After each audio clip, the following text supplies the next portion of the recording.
Welcome. So this is for English 133, and we're going to do chapter 1, okay? So for chapter 1, we have strategies for learning from textbooks. So in this chapter, you will learn how to use the SQ3R, okay? A reading method specifically created for learning from textbooks. And then why paraphrasing is an essential reading skill.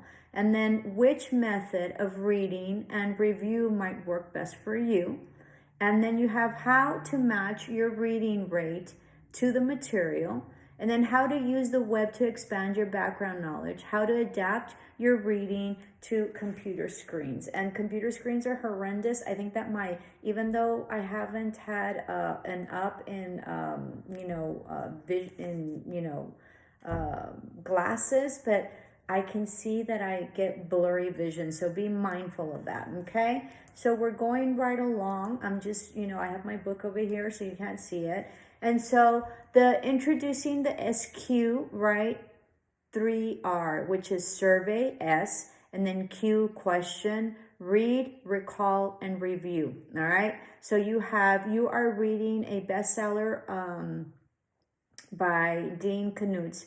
You probably let your mind drift away in the story, almost like you were dreaming it. However, this dreaming, unfocused approach, perfect for leisure reading, isn't particularly effective for textbooks, right? There's different ways we read. If we're not going to be tested on it, then we can skip parts or not understand parts, or if there's like a lot of like characters, I used to always like sort of change the characters so that they were hard names, and I would just change them, which maybe makes it more complex.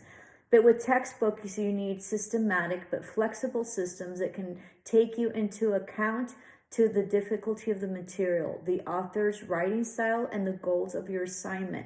SQ3R is flexible enough to include all three elements. What follows are the steps in the system, all which can be and should be adapted in your needs. So this is a program. What is it called? A reading method, okay, that might work for you. So S is survey to get a general overview and make predictions. So when you start a textbook assignment, don't open your textbook and begin reading. Instead, survey or preview the material using the general sequence of steps described in the following box. So first, I always like check out how many, chapters it has. I always check out my table of contents. Every time I start reading a chapter, I review to see how many pages it has. So that way I can create some time and allot time for the specific chapter, because I don't like to break it up. If I have to break it up, then I make sure that I sort of like, tab it, which I don't have tabs here, and then go back. But I'd rather sit down and read the whole chapter all at once. So when can I do that? Usually at night, right? Or usually I don't tell anybody if there's been a change in, in schedules and I have like a free day, then I just go to the library and don't tell anybody and really use that to be able to study. I highly recommend you have an area at your house where you could like work, you have a desk, okay? And everybody knows that that's off limits. When you're there, they can't, interrupt you unless the house is burning, okay? Or you go outside and go to a library, go to school somewhere where you could study. Most people cannot study at home. I fully understand. I used to go to the library all the time, and my latest one when I was going and getting my broker exam and studying for that, okay? And then the purpose of the survey is for you to develop expectations about the content. That way you can start reading. You will have a purpose. You'll be reading to confirm or revise your expectations. Having a process improves both comprehension and remembering, okay? Using your table of contents also, possibly anything that's bolded, italics, annotations on the side are probably important in terms of text, and so it's important that you read it. The more you read it, you could read it, take notes, go back, read it, take notes, go back, read it, take notes. Maybe it's a lot, but the more you read it and the more you take notes, the more you understand it. And it's called schemata, which is like your foundation, and you build upon that information and foundation that you have. Okay, it's like building a house first you have your foundation, then you have your, your bricks if you have bricks, and one goes on top of the other, building more solidly that foundation, okay? And then you have 7 steps of surveys here. Read all introductory material, use the title introduction to form a general question or two about what's covered in the chapter, read the headings and opening sentence of the chapter sections. If the material is especially difficult or unfamiliar, expand this step. Read the last sentence of each chapter or even the first and the last sentence of every paragraph. Use this material as a basis for your focused questions that will guide your reading and help you maintain concentration. This is very interesting. I've never seen this in the book. So basically, you read the way that your papers and chapters are written, right, is your introductory paragraph and then your conclusion. Your introductory, right, gives an introductory of whatever it is that the chapter is, and then your summary or your conclusion gives you a paragraph where it concludes everything. After that, you have paragraphs based on specific areas and details that they're elaborating on. But it's sort of created, right? Each paragraph the way the paper is done, any type of essay or any type of chapter. So your first sentence is usually an introduction to the paragraph. Your middle is the body of the paragraph, which gives you the details. And then your last sentence is usually a conclusion of that paragraph and a transitional phrase into your next paragraph. So if you're in a really big hurry, and I don't suggest this if you have exams or anything like that, but you haven't read and the teacher's going to call on you, which I'm giving you a cheat sheet or whatever. You read the first and the last sentence of each paragraph, so that way you can more or less get the gist of whatever it is, and it's a quick read. And then if you need to go specifics and get details, then you have to read the middle of the paragraph, okay? And then you have, read the title and look closely at the visual aids, right? Context clues. Visual aids include pictures, photos, maps, charts, boxes, icons, or visual symbols and graphs. If captions or explanations accompany the visual aids, read those too. Ask yourself, each visual aid suggests the chapter's content, okay? And then pay attention to the words printed in boldface, what I told you, italics on the margin. And then read end of chapter summarizing the questions. If there's no end of chapter summary or list of questions, read the last page of the chapter, as I told you. 4 goals of a survey, okay? You have here, let me see. 1 is a general overview of the content covered. 2 is a feeling for the writer's style. 3 is an idea of the sense for what's important. And 4 is a sense of chapters or articles, natural breaks or divisions, which you can then use to decide the number and length of your study session. I highly recommend that you chunk off your sessions, because the more that you break off your reading, the less you're going to understand it. And that's why it's important to be able to, I tell everybody that you have to create stamina for reading. And a lot of people don't like to read. Usually, there's a lot of people that do, right? Those people are very blessed. But usually you get into it, especially when you're older. And so you can't, an example I give is you can't get up and go run, 10K if you've never ran. Well, you could, but it's going to take you forever and you're probably going to die in the process, okay? Or 26K.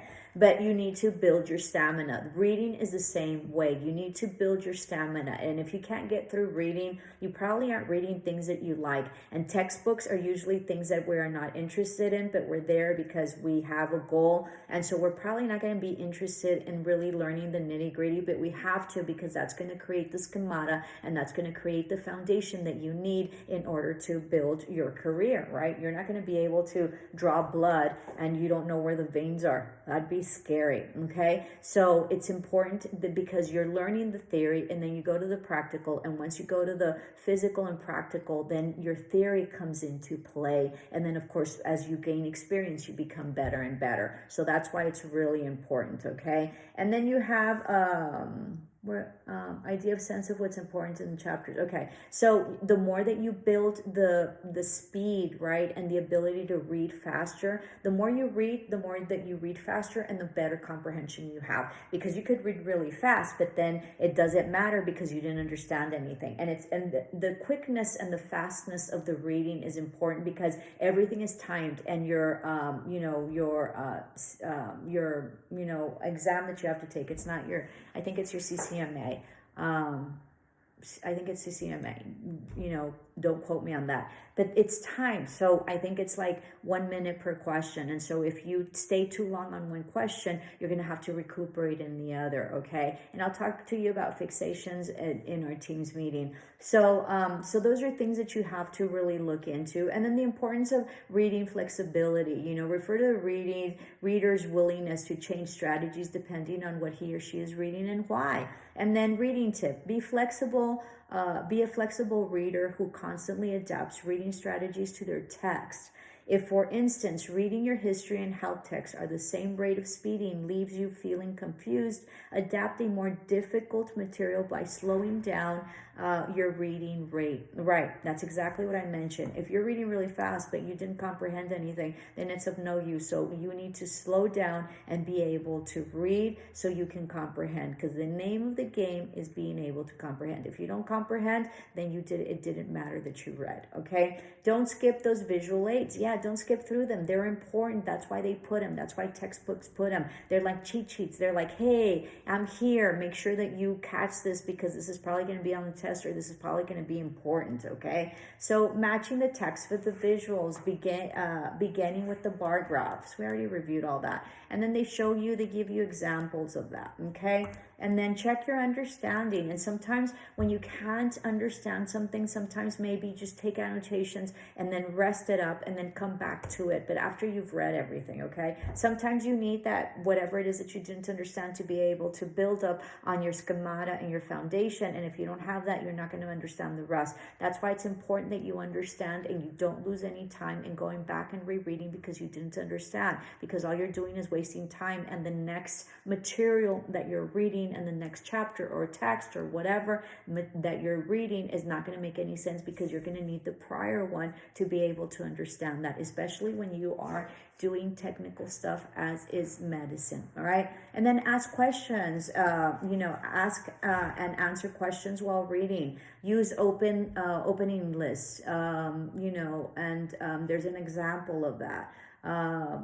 Many textbook chapters with lists of ready-made questions, and the author and authors expect to answer in the chapter.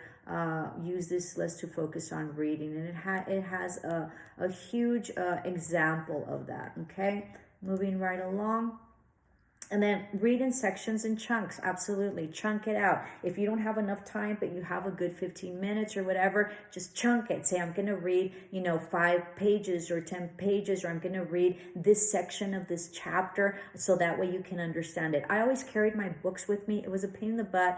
So you all have ebooks now, so all you have to do is carry your phone or carry your iPad or your computer. So when I used to go with the kids to do any type of, extracurricular activity, I would always bring up my paper so I could read them, okay, my book, so I could read them. So I always used every single minute, since I was so busy when they were, growing up, and I had to go to school, and I had a full-time job, and I had children, I had a husband, I had the whole deal. So while I was there, in terms of their activities, I always pulled out, and if I could get in 20 minutes of reading, it was 20 minutes of reading that I would be able to nail down, okay? So be mindful of how you use your time and be able to be more effective and more efficient using it. So carry your stuff and bring it out, and people will respect you. And don't, when people call you up, hey, you know what, I'm busy, or don't answer, can't, or tell everybody, in my household, whenever we have something, we always tell, I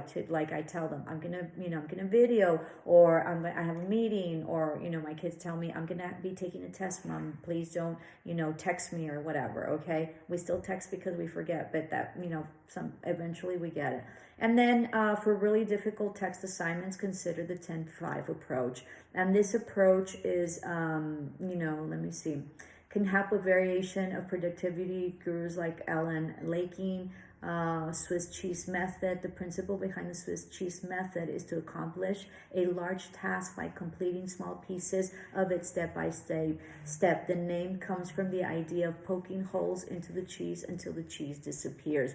The other thing is that when you have so much and you're like have so much to study and you're overwhelmed, just chunk it. Okay, chunk it. Whatever is the most important. If you have a really big project, do something small. Do something having to do with the project that's small that you can finish and then you're done with it.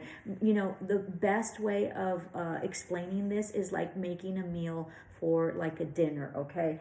For those of you who don't cook, this isn't gonna make sense, but let's say you've invited everybody and it's a 5-course meal or whatever. Or you have your salad, right? Your green, right? Your green salad, but you're also gonna do a macaroni and a potato salad, and then maybe you have to put the chicken in the oven, and then you have mashed potatoes or whatever. So, if you're running late, make sure that you have one salad done. You did it, you finished. If you have time to do the other salad, the macaroni, then do it and finish. If you have time to do the chicken, then you do it and finish it, okay? Don't try to do a little bit of everything because you're not going to finish any of the entrees or any of the dishes, and nobody's going to eat anything, okay? So once you have the salad and you have the chicken, you basically have it. If you have time for the others, then you can do it. So the same thing goes with whatever it is that you're working on in terms of projects. Work on something simple, something small, maybe something that you can finish quick and fast, and so then you finish and you start building that project and start really doing it. If you start really big and you get overwhelmed, then you don't even know where to start, okay? And then vary your assignments to stay sharp, okay? Reading tip: the willingness to reread is critical to understanding a difficult textbook, but just as important is a willingness to reread in a different way. Don't be rereading the same way. You didn't get it the first time, okay? If the first reading left you confused, do the second reading at a slower rate. You might also try reading aloud in the text described a physical event or processes. Try visualizing. Again, be flexible and adapt to the material. This is great recommendations, okay? Ebooks are no exception. Writing the brain, personal experience counts. And then we have here, write while you read. Take notes and when I was growing up, you couldn't write in your books. It was very bizarre. But now you can write in your books. There's all sorts of tabbies. There's all sorts of highlighters, and you're going to have to learn how to take notes, because sometimes you highlight everything and then it doesn't help you any because you highlighted the whole chapter or the whole paragraph, and so then you have to reread everything. So you'll start getting better at highlighting and making annotations that are very important, okay? Experience counts, as I said. That's part of the schemata and the foundation that you're building. And then R2 is to recall right after reading, slowing down, forgetting. Recite the answers to your questions. Write out the answers for your questions. Make an informal outline or a formal outline, just as I mentioned before. Convenience products, marketers divide into 3 categories: impulse buying, like grabbing a candy bar when you reach the cash register; staples like gas; emergency purchases like batteries during the tornado. Informal outlines are great ways to figure out how much you have to understand about what you read exactly. And then draw a rough draft or rough diagrams or pictures, okay? That can always help, so that way you can relate back and you can visualize. Sometimes when I've been really prepared for a test, when something comes up, I can visualize where I saw it within the text that I read. And so that helps me remember what the answer is. I know it's weird, but let me know in the comments below if that happens to you.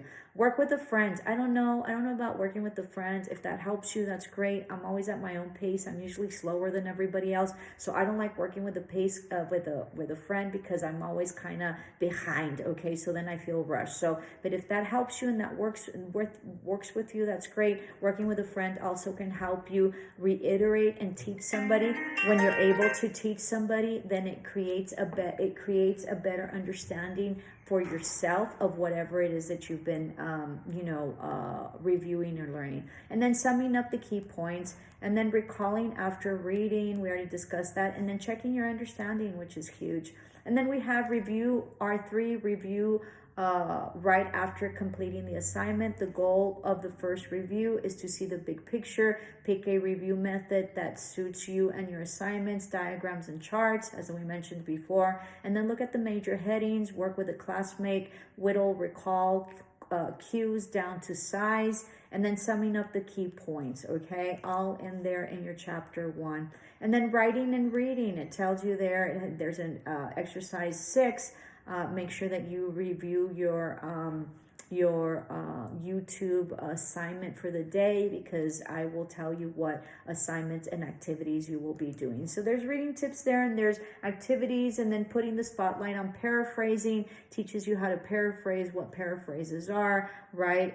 It's something you do only when you write papers. Paraphrasing or putting someone else's ideas into your own, an actual and essential part of reading and note-taking. So you're reading and then you put it in your own words, which really helps you understand whatever it is that you're reading, right? Paraphrase to check comprehension. If you don't understand your paraphrasing, then it's not going to be useful. Sometimes I take notes and I paraphrase and it doesn't make any sense to me, so I have to go back and reread. It happens to all of us, okay? And then paraphrasing to remember is equally important. It gives your brain a chance to store what you have learned from reading in long-term memory, okay? Remember, short-term memory is something that you're not going to hold on to, and then long-term memory is something that you're going to learn for the long run, which is important, because remember that you're in medical, and so you're going to be, building upon your, schemata and your foundation, whatever knowledge that you've learned, that will be a foundation to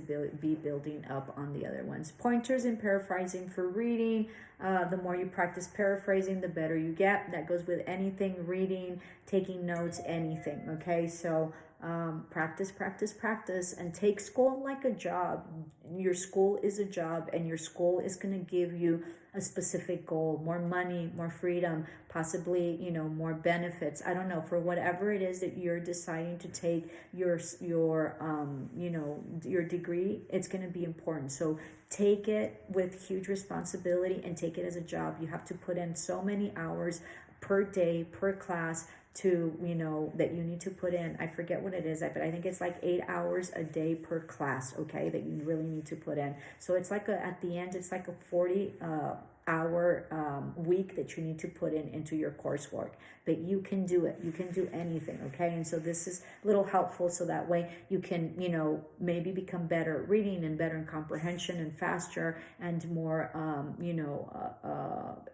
concise, okay? And then be selective. The goal of paraphrasing is to see how well you have understood the author's overall message, okay? And then you use language that is equally general or equally specific, and then accept the fact that some words don't translate. And so that's it. It just don't make sense, or you can't do it. Feel free to change the order of the ideas, absolutely, okay? It doesn't have to be in the same order. If you remember and you're trying to memorize something, if you're trying to memorize something, you're trying to, learn something, sometimes maybe in the order the text has it doesn't work for you, and it just gets you confused, and so maybe you learn something before the order that it's in. That's okay. Whatever order, it's okay, all right? As long as it doesn't get you more confused. Look away from the text when you paraphrase. Yeah, because then you're, be careful. It's very easy to plagiarize as well. Don't confuse paraphrasing for reading notes with paraphrasing for term papers.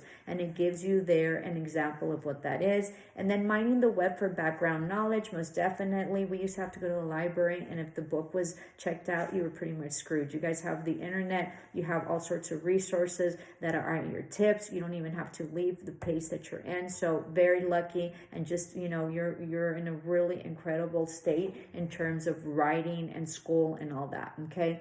The web makes a difference, most definitely, as I mentioned. And then building background knowledge before reading, how we discussed that. And then your timing matters, right?